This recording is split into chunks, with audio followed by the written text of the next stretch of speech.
A racist judge mocks a black teenager in court, calling him ignorant and hopeless. But when the boy stands up, removes his hoodie, and reveals he's a genius attorney, the courtroom erupts. Her career, her reputation, and her freedom now hang in the balance as justice takes a shocking turn. This is a story of racism, revenge, and a twist so powerful, it will leave you speechless. The air in courtroom 7 froze as 16-year-old Marcus Johnson slowly reached for his hood. The baggy gray fabric slid back, revealing a face transformed. Gone was the downcast gaze and hunched shoulders. His dark eyes now blazed with intelligence and purpose as he stared directly at Judge Eleanor Harmon. The gallery erupted in confused whispers. Marcus stood tall, reaching into his backpack to pull out a leather portfolio with practiced precision. Judge Harmon's contemptuous smile faltered. Just moments ago, she'd been calling him ignorant, hopeless, another statistic. Now something in his posture made her grip the gavel tighter. When Marcus spoke, his voice carried a clarity and confidence that silenced the room. Actually, Your Honor, I have quite a bit to say. The judge's face flushed with anger, then drained to ashen white as Marcus continued speaking. No one in that courtroom could have predicted what happened next, a moment that would change the justice system in Westfield County forever. 6 months earlier, in a modest 2-bedroom apartment on the east side of town, a different Marcus Johnson hunched over textbooks spread across a kitchen table.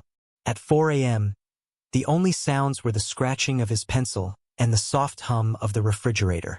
Marcus closed his constitutional law textbook as he heard the front door unlock. His grandmother, Eloise, stepped inside still wearing her hospital janitor's uniform. Exhaustion etched into the lines of her face.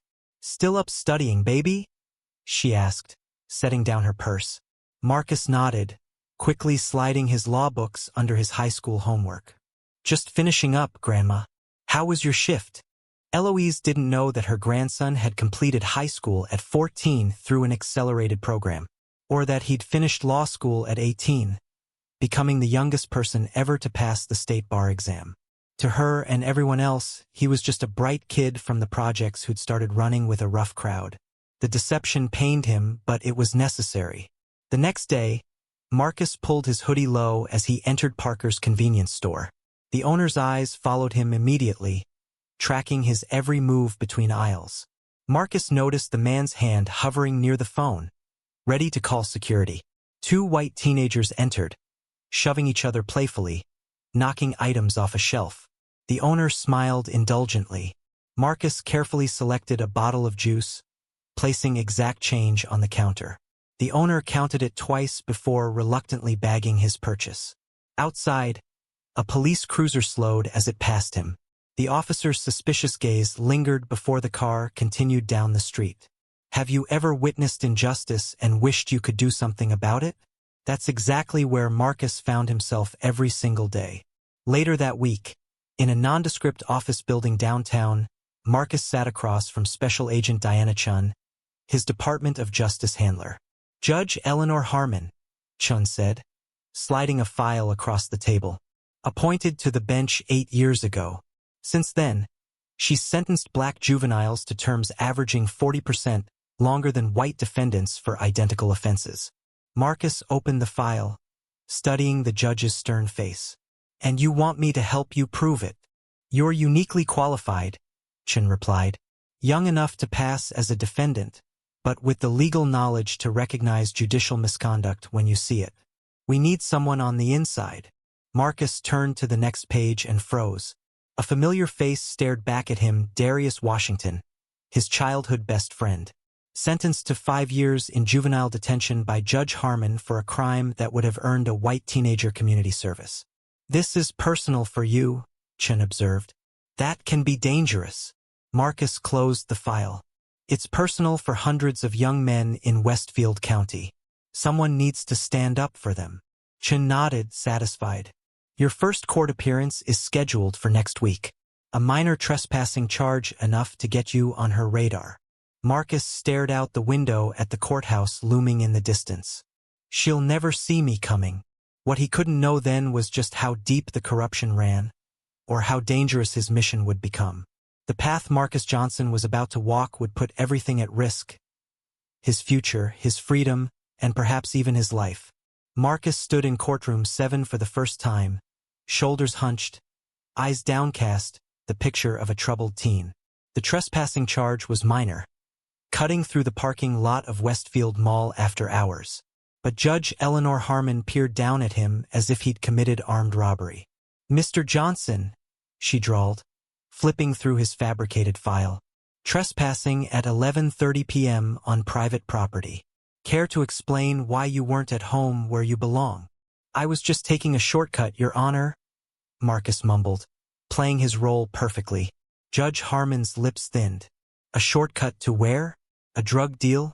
A break-in?"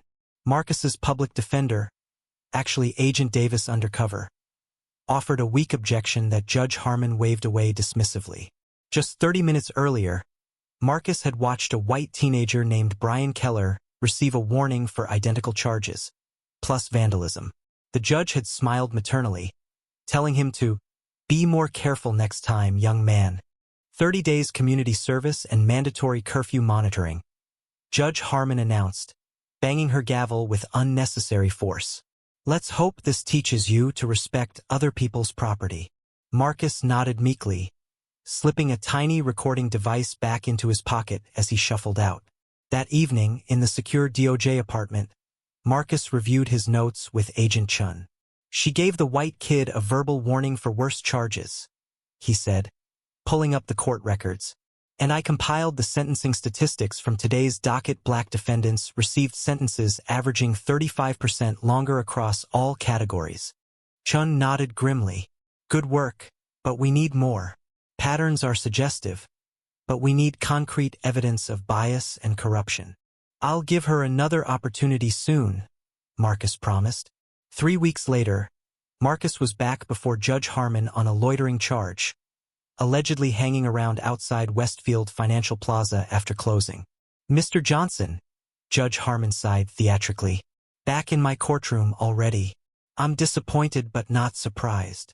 Marcus kept his eyes down, watching through his lashes as the judge exchanged a significant glance with District Attorney Reynolds. "Your Honor," Agent Davis began, "my client was simply waiting for the bus." "The bus stop is across the street," Judge Harmon snapped. "Mr. Johnson was trespassing on private property." Again.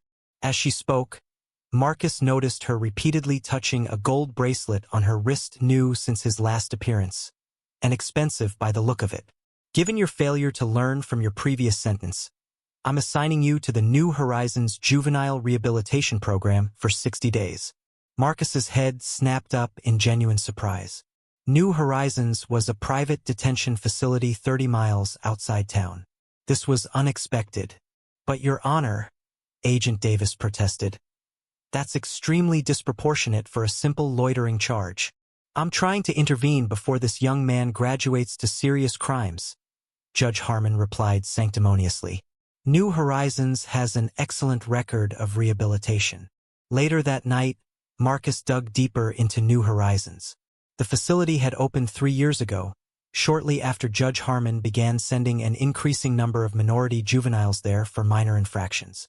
"Look at this," Marcus told Chin, pointing to his laptop screen. "New Horizons is owned by Westfield Rehabilitation Services, which is a subsidiary of Harmon Investments, LLC. "Let me guess," Chin said, leaning closer.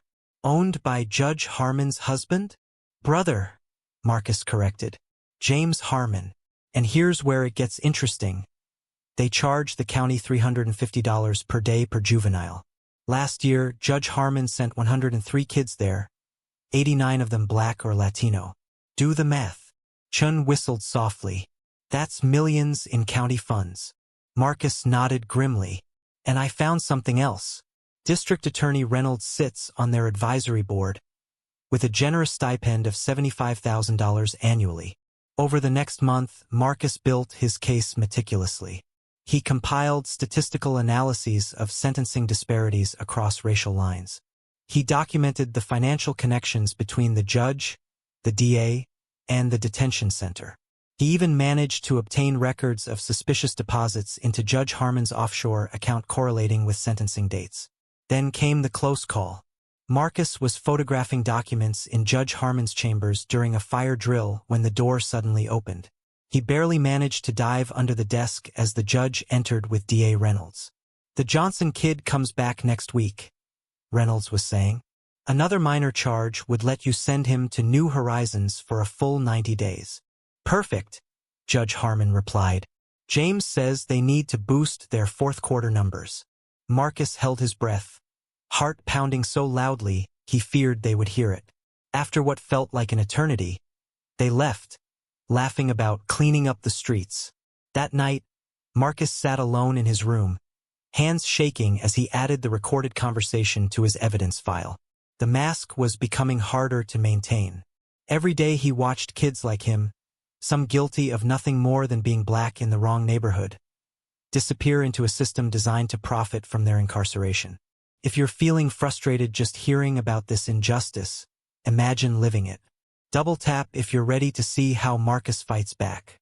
"We're ready for the final phase," Chun announced 1 week later in a secure conference room downtown.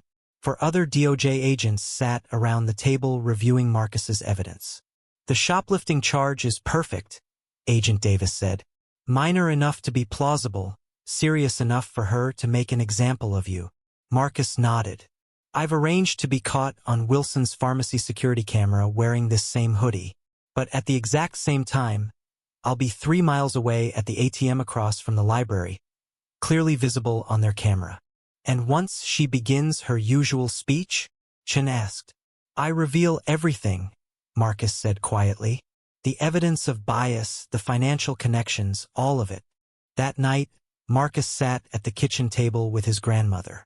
Tomorrow would change everything, but he couldn't tell her the whole truth. "Grandma," he said carefully, "I have something important happening tomorrow. If things work out, I won't have to hide who I really am anymore." Eloise studied his face. "This about why you've been pretending to be in trouble these past months?" Marcus looked up in surprise. His grandmother chuckled softly. "Boy, I raised you. You think I don't know when you're play acting? I don't know what you're doing, but I know it's important."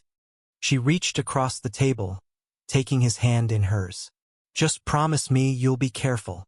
"I promise," Marcus whispered, squeezing her weathered hand and praying it was a promise he could keep. The atmosphere in courtroom 7 crackled with tension. Marcus Johnson stood before Judge Harmon for the 3rd time, the alleged shoplifting charge hanging in the air between them. The fluorescent lights buzzed overhead, casting harsh shadows across the judge's face as she stared down at him with unconcealed contempt. The security footage from Wilson's pharmacy played on the courtroom monitor. A grainy image of someone in a gray hoodie pocketing items and slipping away. The defendant was apprehended 2 blocks from the scene, the prosecutor announced smugly, wearing the same distinctive hoodie seen in the footage. Judge Harmon's lips curled into a thin smile. "Mr. Johnson, your repeated appearances in my courtroom demonstrate a disturbing pattern of behavior." In the gallery, Marcus's grandmother watched silently, her hands clasped tightly in her lap. Beside her sat Agent Chun, disguised as a court reporter. "Your record shows you dropped out of school last year," Judge Harmon continued, her voice dripping with condescension. "No job, no prospects." She sighed dramatically for the benefit of the courtroom. "Another statistic in the making. Another drain on society's resources." The prosecutor nodded in agreement. The public defender, Agent Davis, shifted uncomfortably but remained silent as planned. "Given your failure to respond to previous interventions," Judge Harmon declared, "I'm inclined to make an example today. Perhaps a taste of adult consequences might be the wake-up call Mr. Johnson needs." Marcus's grandmother stifled a sob, playing her part perfectly. "Do you have anything to say for yourself before I pronounce sentence?" Judge Harmon asked, her tone suggesting no answer would suffice. The courtroom fell silent as Marcus slowly reached up and pulled back his hood. His posture straightened, shoulders squaring as if a weight had been lifted. When he spoke, his voice resonated with clarity and authority that sent a ripple of confusion through the gallery. Actually, Your Honor, I have quite a bit to say. He reached into his backpack and pulled out the leather portfolio containing 6 months of meticulous evidence. First, I'd like to enter into evidence security footage from the ATM across from Wilson's Pharmacy, time-stamped and showing me 3 miles away at the time of the alleged theft. A court officer took the flash drive Marcus offered, plugging it into the same monitor. The footage clearly showed Marcus, in the same hoodie, withdrawing money exactly when the shoplifting occurred. The courtroom erupted in confused whispers. "This is preposterous," Judge Harmon snapped, banging her gavel. "This proves nothing." "Second," Marcus continued, his voice growing stronger with each word, "I'd like to file a motion documenting 17 cases over the past 3 years where you've sentenced black juveniles to terms averaging 40% longer than white juveniles for identical offenses." Judge Harmon's face flushed crimson. "What is the meaning of this? Who do you think you are?" Marcus smiled slightly, the moment he'd prepared for finally here. "I'm the youngest person ever to pass the state bar exam, Your Honor. I've been working undercover with the Justice Department's Civil Rights Division for the past 8 months, documenting systematic racial bias in your courtroom." The gallery exploded into chaos. Judge Harmon pounded her gavel furiously as Marcus turned to address the stunned courtroom. "The dropout story was a cover. I actually completed high school at 14 and finished law school through an accelerated program at 18. My public defender here is actually my supervising attorney from the DOJ." Agent Davis stood, producing his Justice Department credentials. Simultaneously, Agent Chun rose from the gallery, displaying her badge. Judge Harmon's gavel trembled in her hand. This is preposterous. Bailiff, remove him." "I wouldn't advise that, Your Honor," Marcus said calmly, approaching the bench with confident strides. "Federal agents are currently seizing your financial records and court documents. We have reason to believe your bias extends beyond sentencing to actual case fixing with certain prosecutors and local business interests." The prosecutor suddenly stood, heading for the exit, only to find FBI agents blocking the doorway. But then came the twist no one, not even Marcus, had anticipated. "You have no idea what you've done, boy," Judge Harmon hissed, her voice low enough that only Marcus could hear. "Governor Phillips himself approved our operation. The Attorney General is my husband's golf partner. Your little investigation will be buried before sundown." Marcus faltered momentarily, the implications staggering. This wasn't just a corrupt local judge. The rot extended to the highest levels of state government. Before he could respond, Agent Chun stepped forward. "Actually, Judge Harmon, we've been aware of the broader conspiracy for some time." She nodded to another agent who wheeled in a television. "These are recordings from Governor Phillips' office discussing the detention center kickback scheme," Chin explained as the screen flickered to life. "We have similar evidence implicating the state attorney general and 3 members of the state Supreme Court." The blood drained from Judge Harmon's face. Behind her, a previously silent man in the gallery stood up, the FBI special agent in charge. "Eleanor Harmon," he announced formally, "you are under arrest for judicial misconduct, accepting bribes, conspiracy to commit fraud, and violation of civil rights under color of law." As federal agents approached the bench, Marcus stepped back, watching the woman who had terrorized so many young men like him finally face justice. Her regal posture collapsed as the handcuffs clicked into place. "You can't do this," she whispered, voice shaking. "You're just a what, Your Honor?" Marcus asked quietly. "Just another statistic? Another drain on society's resources." The gallery watched in stunned silence as Judge Harmon was led away, her cold eyes locked onto Marcus with a hatred that burned through her shock and fear. Marcus turned to the crowded courtroom, his voice steady and clear. "Every person deserves equal treatment under the law. That's not a revolutionary idea. It's a constitutional guarantee. Today is just the beginning of restoring that promise to Westfield County." As the former judge passed Marcus on her way out, she paused. "This isn't over," she muttered. "You've made powerful enemies today." Marcus met her gaze unflinchingly. "And powerful allies. The difference is, justice is on our side." The courtroom doors closed behind her with a final, resounding thud. The courthouse steps swarmed with reporters the next morning, microphones thrust toward Marcus as camera flashes erupted around him. The local news headlines screamed across screens nationwide. Teen genius brings down corrupt judge in dramatic courtroom revelation. Marcus stood composed in a crisp suit, speaking with the same quiet authority that had stunned the courtroom. This case isn't about me. It's about hundreds of young people who received disproportionate sentences based on the color of their skin. Behind him, families gathered with photos of sons, brothers, and fathers currently serving time in juvenile detention centers and prisons, all sentenced by Judge Harmon. Their faces told stories of grief transformed into hope. "My boy got 3 years for stealing headphones," one mother told reporters, tears streaming down her face. "The white kid in court the same day got community service for stealing a laptop. We always knew something was wrong, but who would listen to us?" Now everyone was listening. Not everyone celebrated Marcus's victory. Anonymous threats arrived at his grandmother's apartment, forcing them to relocate temporarily to a safe house. Prominent business leaders publicly questioned his credibility. The governor denied all knowledge of the corruption scheme, calling the investigation a politically motivated witch hunt. "They're scared," Agent Chun told Marcus during his security briefing. The initial investigation has already uncovered connections to 3 other judges, the police commissioner, and half the county board. The preliminary hearing against Judge Harmon revealed the staggering scope of corruption. Financial records showed over $2.8 million flowing through shell companies into her offshore accounts over 5 years. For every Black or Latino youth sent to New Horizons Detention Center, kickbacks of $5,000 to $10,000 were paid to various officials. Marcus sat in the gallery watching Judge Harmon in an orange jumpsuit, her imperious demeanor crumbling under the weight of evidence against her. Their eyes met briefly across the courtroom. Her gaze still burned with hatred, but now tinged with something new, fear. 3 weeks later, Marcus officially joined the DOJ prosecution team as a special advisor. His unique perspective proved invaluable as they built cases against other officials in the corruption network.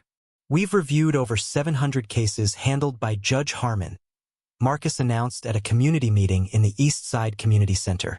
"The DOJ is recommending retrials for 342 defendants, where evidence suggests racial bias affected sentencing." The room erupted in applause and tears. Families embraced, some falling to their knees in gratitude. But the system fought back. Court clerks misplaced files. Witnesses received threats. A prominent state senator introduced legislation to limit federal investigations into local judicial matters. "They're trying to wait us out," Marcus told Agent Chun during a late-night strategy session. "They think we'll lose momentum, move on to other cases." Chun nodded grimly. "That's exactly why we need you, Marcus. You remind everyone what's at stake. Imagine being underestimated your entire life, only to use that as your greatest weapon. What would you do with that power?" 1 year later, Marcus stood in front of a converted storefront in his old neighborhood. A freshly painted sign hung above the door, "Johnson Community Justice Center." Inside, a team of young attorneys and paralegals worked on cases for families who couldn't afford legal representation. The center specialized in reviewing questionable convictions and sentences, particularly those involving racial disparities. In its first 6 months, they had already secured retrials for 67 defendants and full exonerations for 22.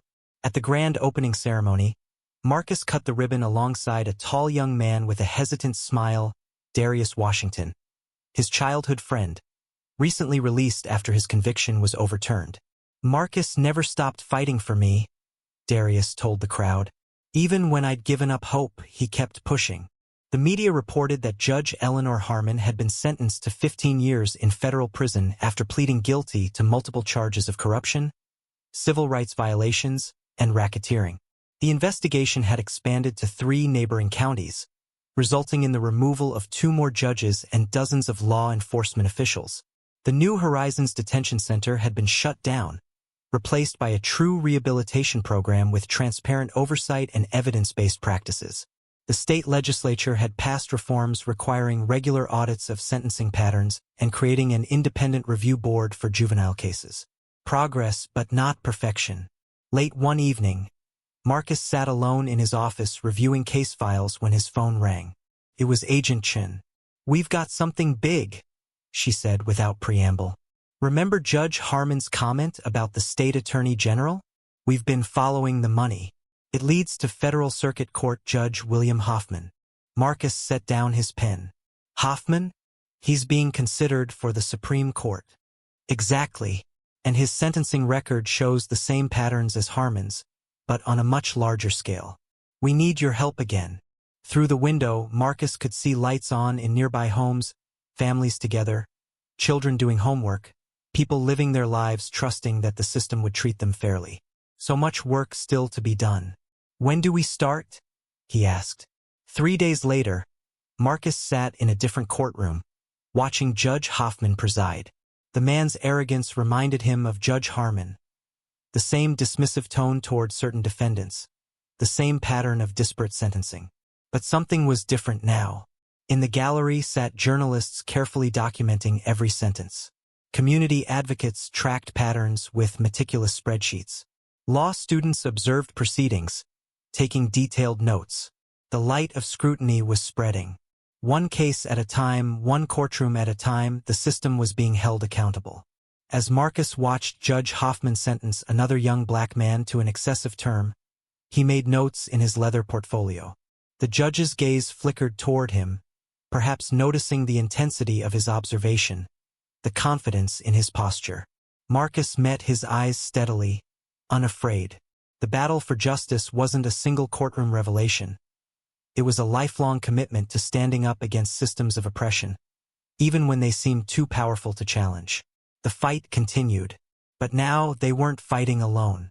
And sometimes, justice began with a single voice brave enough to speak truth to power, even if that voice came from someone society had underestimated all along.